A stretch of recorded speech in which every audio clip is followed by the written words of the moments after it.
योग वसिष्ठ 61वां दिन।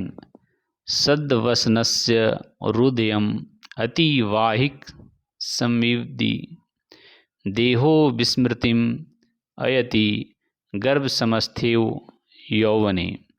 वशिष्ठ ने कहा, इसी बीच सरस्वती ने जीव रूपी विदुरथ को राजा पद्म की काया में प्रविष्ट होने से रोका। ज्ञानी लीला ने सरस्वती से पूछा, हे देवी, कितना समय हुआ होगा जब से मैं यहाँ बैठी सोच विचार कर रही हूँ। सरस्वती ने उत्तर दिया, प्यारी लीला, तुम 1 महीने से चिंतन मनन में लगी हो। पहले 15 दिनों में प्राणायाम के द्वारा निःसृत तीव्र ताप से तुम्हारी काया का वाष्पीकरण हुआ, तब वह सूखे पत्ते के सदृश गिर पड़ी। फिर वह कठोर और ठंडी हुई। मंत्रियों ने सोचा कि तुम अपनी इच्छा से शरीर त्यागा है और तब शव को जला दिया गया। अब तुम अपनी इच्छा से अपनी सूक्ष्म काया में यहाँ उपस्थित हो। अब न तुम में विगत जीवन की स्मृति है और न पिछले जन्म की प्रवृत्तियाँ हैं। जब बुद्धिमान धारणा में घर कर लेती है, जब बुद्धिमता धारणा में घर कर लेती है तो सूक्ष्म शरीर का विचार भी जाता रहता है।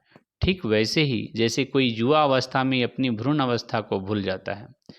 आज 31वां दिन है और तुम यहीं हो। चलो यह रहस्य दूसरी लीला को भी बतलाया जाए। जब दूसरी लीला ने इन्हें अपने सम्मुख देखा तो वह इनके चरणों पर गिर पड़ी और उसने इनकी पूजा की। सरस्वती ने उससे पूछा, बताओ कि यहाँ कैसे आई हो। दूसरी लीला ने उत्तर दिया, जब मैं विदुरथ के महल में गिर पड़ी थी तो कुछ समय तक मुझे पता न चला कि हुआ क्या है। फिर मैंने देखा कि मेरा सूक्ष्म शरीर उठकर आकाश में पहुंचा और वायुयान के द्वारा मैं यहाँ लाई गई।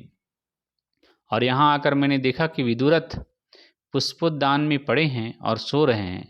मुझे ऐसा लगा कि युद्ध के कारण अत्यधिक थक गए हैं। मैंने उन्हें हिलाया डुलाया नहीं, बल्कि उनके पास बैठकर पंखा करने लगी। सहसा सरस्वती ने विदुरथ के जीव को काया में प्रवेश करने दिया। एकाएक राजा वैसे ही उठा जैसे कोई नींद से उठा हो। दोनों लीलाओं ने उसे नमस्कार किया। राजा ने ज्ञानी लीला से पूछा, तुम कौन हो, यह कौन है और यह कहाँ से आई है। ज्ञानी लीला ने उत्तर दिया, स्वामी, पिछले जन्म में मैं तुम्हारी पत्नी थी, तुम्हारी निरंतर सहचरी रही। यह लीला भी तुम्हारी दूसरी पत्नी है। यह मेरी अपनी परछाई है। तुम्हारी प्रसन्नता के लिए मैंने इसे उत्पन्न किया है। और जो स्वर्ण सिंहासन पर बैठी हुई हैं वे स्वयं सरस्वती देवी हैं। वे यहाँ हमारे सौभाग्य से उपस्थित हुई हैं। यह सुनकर राजा उठ खड़ा हुआ और सरस्वती का उसने सादर अभिवादन किया। सरस्वती ने दीर्घजीवी, धनी और ज्ञानी होने का आशीर्वाद दिया। हे राम, यह लीला की कथा है। इसे मैंने तुम्हें विस्तार से सुनाया है।